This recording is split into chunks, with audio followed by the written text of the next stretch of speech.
숙제로 발표 준비라니 너무 하기 싫어. 게다가 역사 속 인물 최치원이라니 난 책 보면서 공부하기 싫은데. 어디 도와줄 사람 없나? 안녕, 우리는 곤란한 학생들을 도와주는 팀 타임랩스야. 혹시 무슨 고민 있니? 우리가 도와줄게. 제가 방학 숙제로 최치원에 대해서 발표를 준비를 해야 되는데 어떻게 해야 될지 모르겠어요. 공부는 지루해서 싫은데 어떡하죠? 교실에서 교과서로만 공부하는 게 지겹구나? 좋은 방법이 있어. 같이 가자.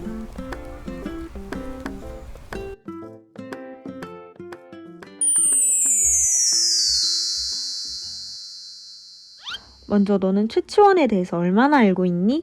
최치원은 신라시대의 사람으로 12살이라는 어린 나이에 당나라로 유학을 갔어. 최치원의 아버지는 어린 최치원에게 임백기천이란 말을 해주었어. 임백기천은 다른 사람들이 100번 할 때 나는 1000번 한다는 뜻으로 포기하지 않고 노력하라는 조언이었지. 최치원은 임백기천을 마음에 새기며 공부의 달인이 되었고 외국인을 상대로 한 당의 과거 시험인 빈군과에 합격할 수 있었어. 당에서 뛰어난 문장가로 이름을 알린 최치원은 신라에 돌아와 사회를 바꾸려는 방안인 시무십조를 진성여왕에게 바쳤지만 신분제도인 골품제가 강하게 자리 잡은 신라에서 왕족이 아닌 최치원이 건의한 시무십조는 받아들여지지 않았어. 사회의 한계에 부딪힌 최치원은 이후 경주에서 내려와 경남 일대를 다니며 생활했어. 오늘은 그중 창원에 다녀간 최치원의 유적을 중심으로 다녀볼 거야. 그럼 내가 너에게 가장 먼저 소개해주고 싶은 곳이 바로 여기 돛섬이야. 우리 같이 배 타고 가보자.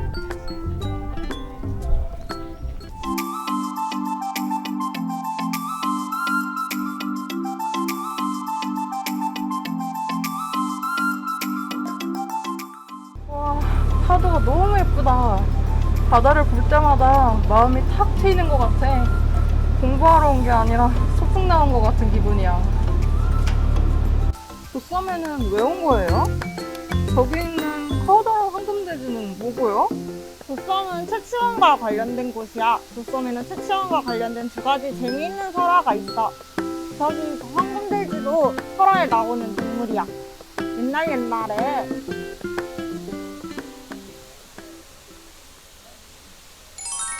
옛날 한 마을에 사이좋은 부부가 살고 있었어. 어느 날 밤 남편은 부인에게 시를 주면서 이를 가지고 있으면 반드시 구하러 갈 것이라는 말을 남기고 잠에 들었어. 부인은 남편의 말을 이해할 수 없었지만 시를 손에 쥐고 잠이 들었지. 그러자 이틀 뒤 정말로 부인이 사라졌어. 남편은 부인이 가지고 있던 실의 끝을 잡고 따라가다 지하세계에 도착했어. 남편은 지하세계에서 금돼지에게 잡혀있는 부인을 구출해서 무사히 지상으로 돌아올 수 있었지. 부인이 무사히 집으로 돌아온 뒤 부인은 임신했다는 사실을 알았고 10달 뒤 아이를 낳았는데 그 아이가 바로 최치원이야. 부부는 그 아이가 금돼지의 아이라고 생각해서 섬의 바닷가에 몰래 갖다 버렸지만 신기하게도 마을에 짐승들이 모여 아이를 정성스럽게 돌보았고 덕분에 최치원은 건강하게 자랄 수 있었어. 최치원이 버려진 그 섬이 바로 여기 돛섬이야. 섬 이름인 돛은 돼지의 옛말로 최치원의 이 설화와 관련이 있다고 말할 수 있지. 섬 이름을 돼지섬이라고 짓다니 정말 신기해요. 다른 한 가지 설화는 어떤 내용이에요? 또 다른 설화는 말이지.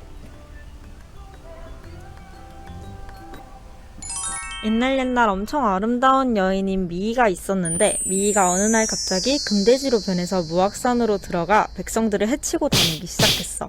임금님은 금돼지를 잡기 위해 병사들을 보냈고 자기를 잡으러 온 병사들에게서 도망친 금돼지는 한 줄기의 빛이 되어 섬으로 사라졌어. 그 섬의 모양이 돼지가 누운 모습이랑 비슷하다고 해서 돛섬이라고 불리게 되었지. 그 이후로 돛섬에서는 밤마다 이상한 광채와 함께 돼지의 우는 소리가 들렸어. 마침 월영대에 와있던 최치원이 이를 보고 돛섬을 향해 화살을 쏘았고 그 화살이 떨어진 곳에 기우제를 지내면 비가 온다는 설화가 내려오고 있어. 설화들 모두 재밌기는 한데 어차피 다 지어낸 이야기 아니에요? 그러면 최치원이 쏜 화살이 떨어진 곳이 있는데 거기를 보여줄게. 가보자!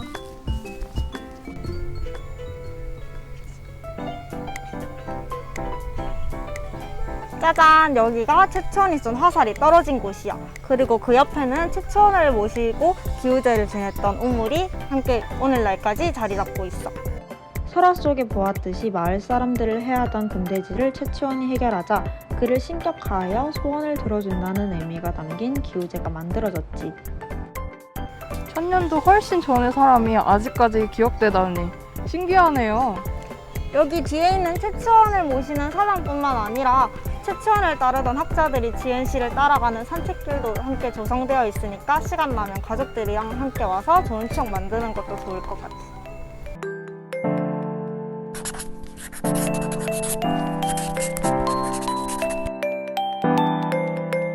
다음은 어디로 가요? 여기서는 최치원의 설화와 관련된 곳을 살펴봤으니 다음에는 최치원이 직접 다녀갔던 곳으로 가보자.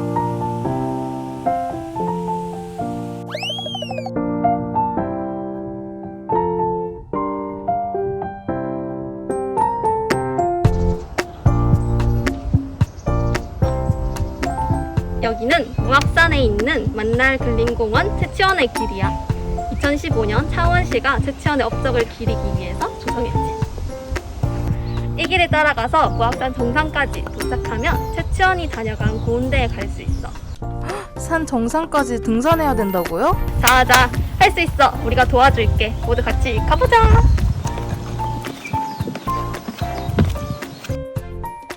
우리가 갈 채치원의 길은 만날 근린공원부터 고운대를 거친 후 서원고까지야. 길을 잃어버릴 수 있으니 곳곳에 설치된 이정표를 꼭 확인해야 해.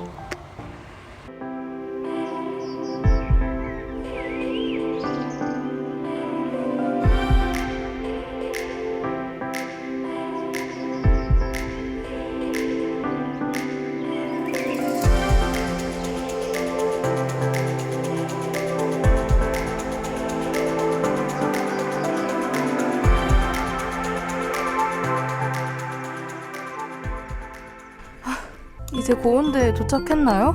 맞아. 채치원이 정치 생활을 끝내고 전국을 유랑하면서 돌아다녔는데 그 중에 한 곳이 바로 여기 고운대야. 고운대라는 이름도 채치원의 호인 고운을 따서 만들어졌어. 산 정상에서 아래를 내려다보니 마음이 깨끗해지는 것 같아요. 채치원이 왜 고운대에 자주 왔는지 알 것 같네요. 구름이 고운대 봉우리를 둘러쌀 때 신선이 산다는 성경에 온 것 같은 느낌을 주기도 해. 그럼 아름다운 풍경을 보면서 이번에는 서원곡으로 가보도록 하자.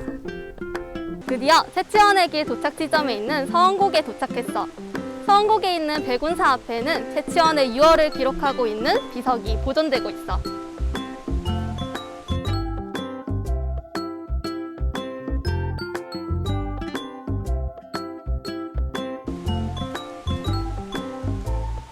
많은 유학자들이 고운대와 서원곡의 채치원의 흔적을 찾으러 오는데 이 유적도 그 중에 하나야.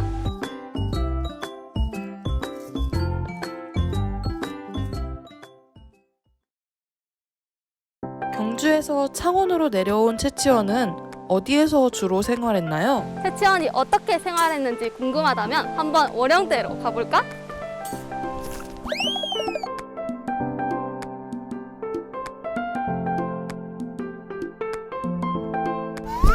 여기가 바로 월영대야.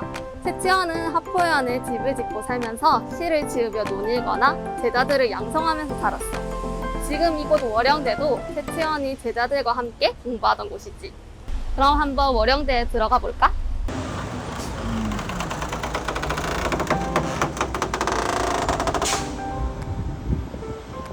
월영대라는 이름은 무슨 뜻인가요? 월영은 달의 그림자라는 뜻이야. 지금은 육지처럼 보이는 이곳이 신라시대에는 바닷물이 들어오는 갯벌이었는데 바닷물에 달의 그림자가 비쳤다고 해. 바닷물에 비친 달의 그림자를 볼 수 있는 곳이라 해서 월영대라는 이름이 붙여졌어. 또 설화에서 돛섬으로 화살을 쏜 곳이 월영대라고 전해지고 있어. 바다에 달이 비치는 모습 때문에 월영대라는 이름이 붙었군요. 맞아. 그리고 월영대 안에는 채치원이 직접 돌에 월영대 세 글자를 새겼다는 비석이 전해지고 있어. 이 비석의 모습은 일제감정기에 만들어진 우편 엽서에서도 볼 수 있지. 신라시대에 새겨진 비석이 일제강점기에 만들어진 우편 속 사진뿐만 아니라 지금 우리 눈앞에 있다니 정말 대단한 것 같아요. 월영대는 채치원을 존경하는 후대의 유학자들이 꼭 들리는 곳 중 하나야. 채치원이 죽고 난 후 월영대에 월영서원을 지어 그를 추모하였는데 조선시대 고종 때 서원 철폐령으로 인해 월영서원이 없어지고 이후 두곡서원으로 옮겨졌어. 그럼 다음은 두곡서원으로 가봐요. 좋아, 그럼 두곡서원에 갔다가 마지막으로 마상박물관으로 가보자.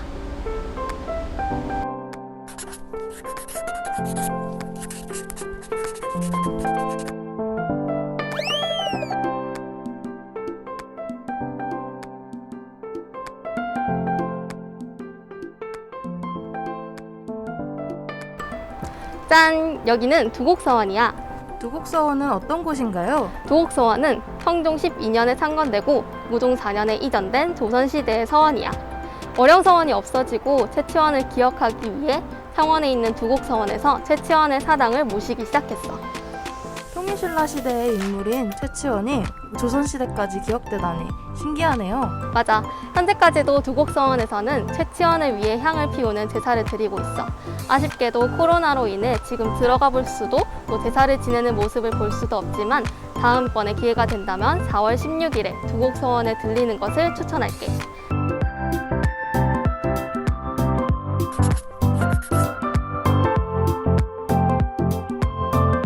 그럼 이제 마지막으로 마상박물관으로 가보자.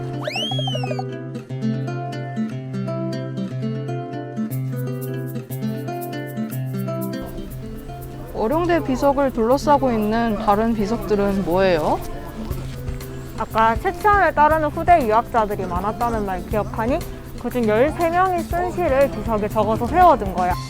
13명의 유학자들은 채치원을 기억하고 추모하며 시를 지었어. 대표적으로 조선시대 문인인 서거정이 지은 월영대라는 시를 읽어볼까?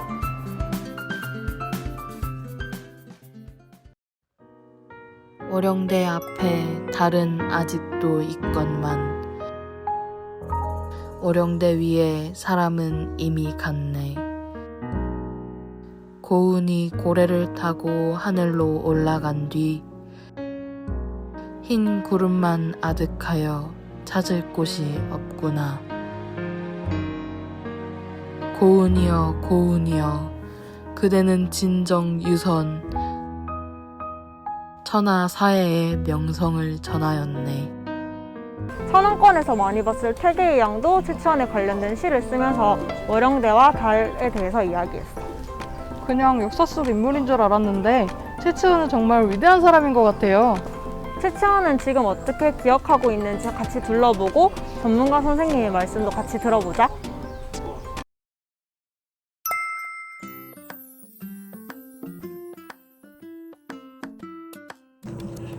고은 채치원 선생님은 신라하대 때에 신분제가 극복되어지는 그런 대표적인 그 사회개혁을 주창하셨습니다. 그것이 결국 실패로 끝났지만 고은 채치원 선생님께서 말년에 우리 지역에 오셔가지고 열심히 제자들을 가르치시고 학문에 열중하셔가지고 그야말로 고은 채치원 선생님은 우리 한국만 아니고 동아시아 사회에서 아주 유명한 대학자였습니다.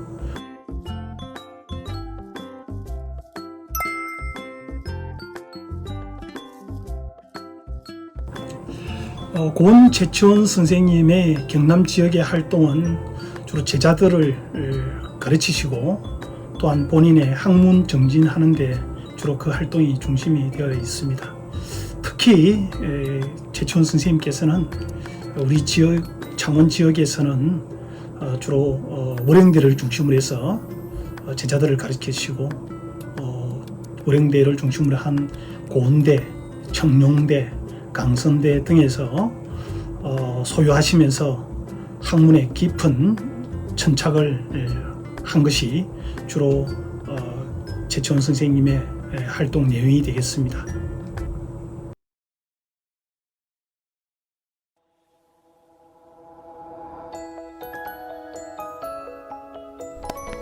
어때? 우리들이 소개해준 창원에서의 채치원은 괜찮았어? 네, 너무 즐거웠어요.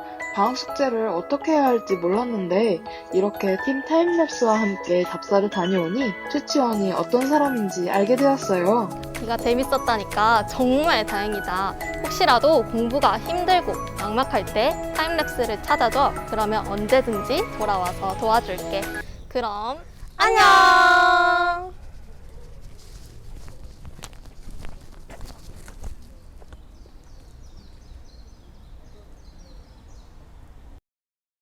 이상으로 채치원에 대한 발표를 마치겠습니다.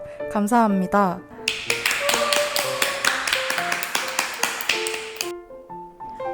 우와, 니 진짜 발표 잘했다. 어떻게 이걸 다 공부했어?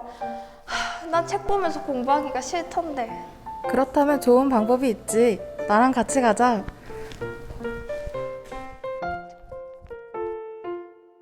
다들 영상 잘 봤지? 이제 앞서 다녀온 곳들의 사진을 보면서 같이 정리해보자.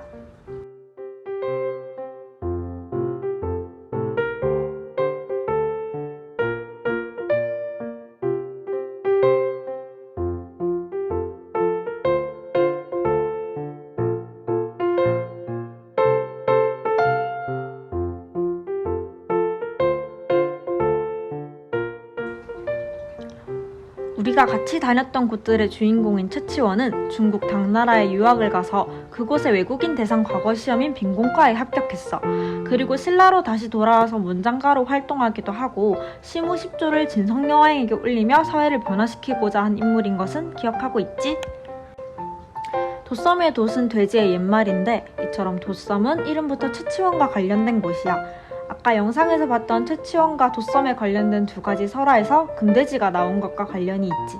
또 두 번째 설화에서 돼지로 변한 미이가 도섬이 되어 광채와 울음소리가 끊임없이 들리자 채치원이 활을 쏘았다고 한 것 기억해? 그 설화 속 채치원이 쏜 화살이 떨어진 곳에는 기우제를 지내던 우물과 신당이 지금까지도 남아있어. 다음으로 만날 근린공원부터 서원국 유적지까지 이어져 있는 채치원의 길은 창원시가 채치원의 업적을 기리기 위하여 조성한 곳이야. 먼저 고운대는 채치원의 호인 고운을 따서 이름을 지은 곳으로 채치원이 전국을 유랑하면서 다닌 곳 중 하나야. 또 서원국은 채치원의 길 도착 지점이기도 하고 이곳에 있는 백운사 앞에는 채치원이 잠시 머물렀다는 유월을 기록한 비석이 있기도 해.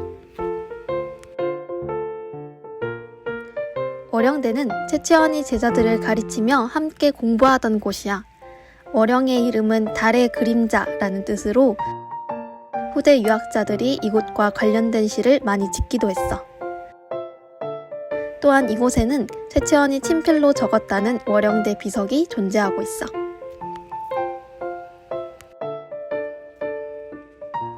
두곡서원은 채치원이 죽고 난 이후 조선시대의 서원을 모두 없애라는 서원 철폐령에 의해 월영대가 있던 곳에 위치하던 월영서원이 없어지고 두곡서원으로 옮겨졌어.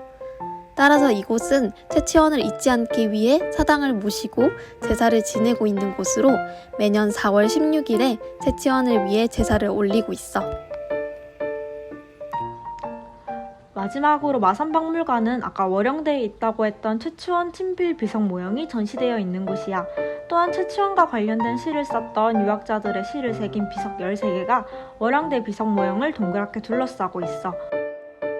오늘은 창원을 중심으로 한 채치원의 흔적을 다녀봤지만 창원 말고도 부산의 해운대, 진해의 청룡대, 합천의 홍류동 등에도 채치원의 흔적이 남아있어.